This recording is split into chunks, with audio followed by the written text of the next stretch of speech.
오늘 본문은 창세기 29장 1절로 20절입니다. 야곱이 길을 떠나 동방 사람의 땅에 이르러 본즉 들에 우물이 있고 그 곁에 양 세 떼가 누워 있으니 이는 목자들이 그 우물에서 양떼에게 물을 먹임이라. 큰 돌로 우물 아기를 덮었다가 모든 떼가 모이면 그들이 우물 아기에서 돌을 옮기고 그 양떼에게 물을 먹이고는 우물 아기 그 자리에 다시 그 돌을 덮더라. 야곱이 그들에게 이르되 내 형제여 어디서 왔느냐? 그들이 이르되 하란에서 왔노라. 야곱이 그들에게 이르되 너희가 나홀의 손자 라반을 아느냐? 그들이 이르되 아노라. 야곱이 그들에게 이르되 그가 평안하냐?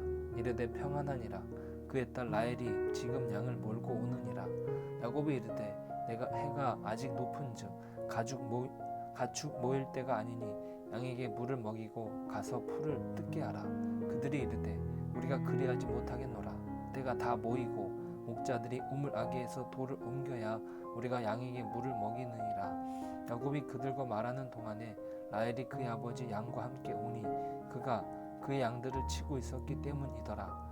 야곱이 그의 외삼촌 라반의 딸 라헬과 그의 외삼촌의 양을 보고 나아가 우물 아기에서 돌을 옮기고 외삼촌 라반의 양떼에게 물을 먹이고 그가 라헬에게 입맞추고 소리내어 울며 그에게 자기가 그의 아버지의 생질이요 리브가의 아들 됨을 말하였더니 라헬이 달려가서 그 아버지에게 알림해 라반이 그의 생질 야곱의 소식을 듣고 달려와서 그를 영접하여 안고 입맞추며 자기 집으로 인도하여 드리니 야곱이 자기의 모든 일을 라반에게 말하매 라반이 이르되 너는 참으로 내 생육이로다 혈육이로다 하였더라. 야곱이 한 달을 그와 함께 거주하더니 라반이 야곱에게 이르되 내가 비록 내 생질이나 어찌 그저 내 일을 하겠느냐? 내 품삯을 어떻게 할지 내게 말하라. 라반에게 두 딸이 있으니 언니의 이름은 레아요 아우의 이름은 라헬이라. 레아는 시력이 약하고 라헬은 곱고 아리따우니 야곱이 라헬을 더 사랑함으로 대답하되 내가 외삼촌의 작은 딸 라헬을 위하여 외삼촌에게 7년을 섬기리이다. 라반이 이르되 그를 내게 주는 것이 타인에게 주는 것보다 나으니 나와 함께 있으라. 야곱이 라헬을 위하여 7년 동안 라반을 섬겼으나 그를 사랑하는 까닭에 7년을 며칠같이 여겼더라. 안녕하십니까. 듣는 복음의 권용호 목사입니다. 오늘 본문에서 야곱은 하나님과의 만남 이후에 길을 떠나 동방에 이릅니다. 28장에서는 야곱이 분명히 밧단 아람으로 떠났다고 기록되었으나 오늘 본문은 동방 사람의 땅에 이르렀다고 기록합니다. 야곱이 어디에 이르게 되었는지 분명치 않기에 이렇게 기록하는 것이죠. 하지만 그 발걸음은 하나님의 인도하심 가운데 가벼웠을 것입니다. 그러한 내용을 오늘 본문은 야곱이 길을 떠나로 한글 성경은 번역하지만 원어적으로는 그 뜻이 독특합니다. 그때에 야곱이 발을 들었다. 이렇게 원문은 기록합니다. 이 말은 그때 그는 근심에 무거운 짐에 짓눌리지 않고 두려움에 시달리지도 않으며 하나님께서 그와 함께 계시다는 확신 속에서 그 여행이 가벼웠다는 뜻입니다. 하나님과 함께하는 여행이 무겁지 않고 즐거웠다는 뜻이죠. 그가 알 수 없는 땅이지만 하나님께서 함께 하시기에 순적한 만남을 예비하십니다. 우물가에 다다른 야곱은 가만히 그 광경을 지켜봅니다. 목자들이 우물가의 양떼에게 물을 먹이는 과정을 보게 되죠. 그곳에는 양 세 떼가 있었습니다. 목자들은 양떼가 다 모일 때까지 기다립니다. 그리고 다 모이면 우물 입구에서 막아놓은 돌을 옮깁니다. 우물 입구는 큰 돌을 덮어두기에 장정 2-3명이 모여야 돌을 옮길 수 있었습니다. 당시에 물이 부족한 상황 속에서 물을 보호하기 위한 중요한 조치였죠. 우물물이 오염이라도 된다면 마을의 생사가 위험에 빠질 수 있기 때문입니다. 우물물에 독이라도 퍼진다면 마을 사람들은 그대로 위험에 노출되고 맙니다. 그러기에 그렇게 큰 돌을 입구에 막아 두어서 안전을 유지하는 것이죠. 사람들이 모였다가 돌을 치우고 자신들도 목을 축이면서 짐승들에게도 물을 먹이는 것입니다. 그렇게 모여있는 사람들에게 어디서 왔느냐고 야곱은 묻습니다. 그러자 그들은 하란에서 왔다고 대답합니다. 또 야곱이 묻습니다. 나홀의 손자 라반을 아느냐고 말이죠. 그의 외삼촌 라반을 말이죠. 그러자 놀랍게도 그들이 안다고 대답합니다. 거기에서 그친 것이 아닙니다. 마침 라반의 딸 라헬이 양을 몰고 오는 것입니다. 그때 목자들은 야곱에게 알려줍니다. 저기 그의 딸 라헬이 오는구려. 이 얼마나 놀라운 일입니까? 수십 년 전 아브라함의 종 엘리에셀이 리브가를 만났던 장면과 비슷합니다. 하나님의 인도하심으로 인하여 야곱은 라반의 딸 라헬을 극적으로 만납니다. 그 시간이 해가 아직 높아 가축 모일 시간이 아님에도 불구하고 라헬은 그곳에 온 것이죠. 7절의 기록이 그렇습니다. 야곱이 이르되 해가 아직 높은즉 가축 모일 때가 아니니 양에게 물을 먹이고 가서 풀을 뜯게 하라. 이 말은 야곱이 목자들에게 부탁하는 것입니다. 큰 돌을 옮길 만한 힘이 부족한 여인에게 도움을 주어서 그녀의 양들에게 목을 축이게 도와달라는 것입니다.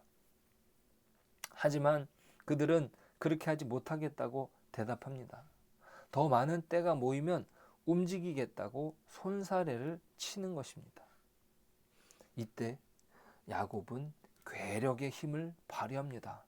10절에서 보시니까 야곱이 그의 외삼촌 라반의 딸 라헬과 그의 외삼촌의 딸을 보고 나아가 우물 아귀에서 돌을 옮기고 외삼촌 라반의 양떼에게 물을 먹이고 라고 기록되었습니다. 어디에서 그런 괴력이 나왔는지 모르겠지만 사랑의 힘이었을까요? 장정 두세 명이 힘을 합해 들어 올릴 수 있는 큰 돌을 번쩍 들어 올립니다.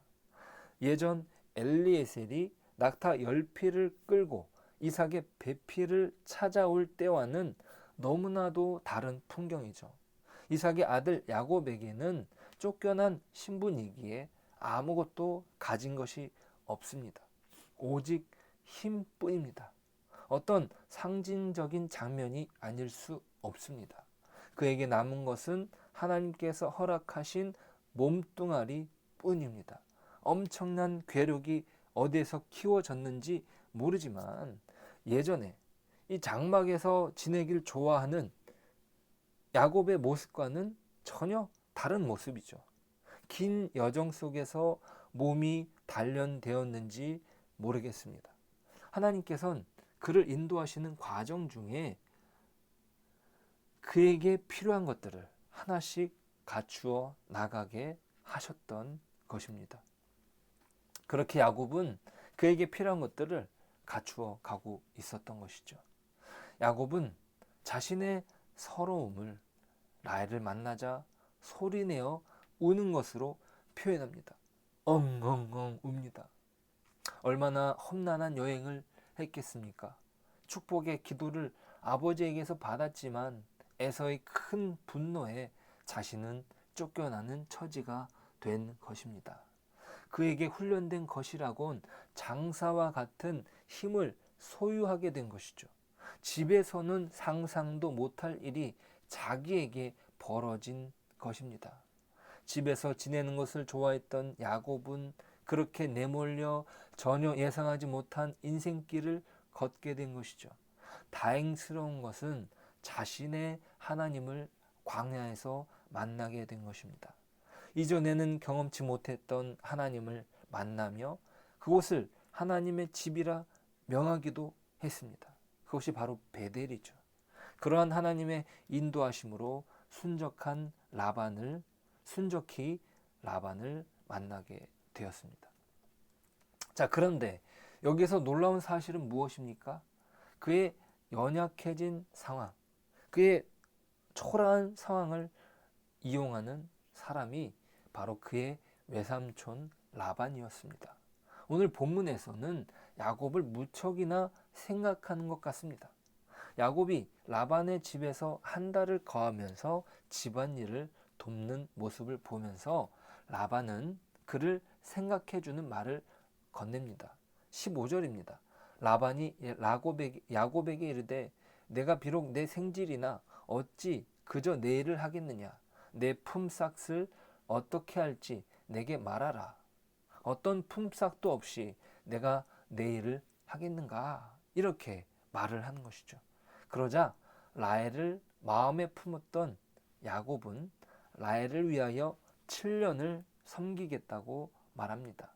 당시에 딸을 얻기 위하여 남편이 될 사람은 혼수품을 가져와 딸을 데려가는 풍습이 있었기에 7년의 노역은 가능한 이야기입니다.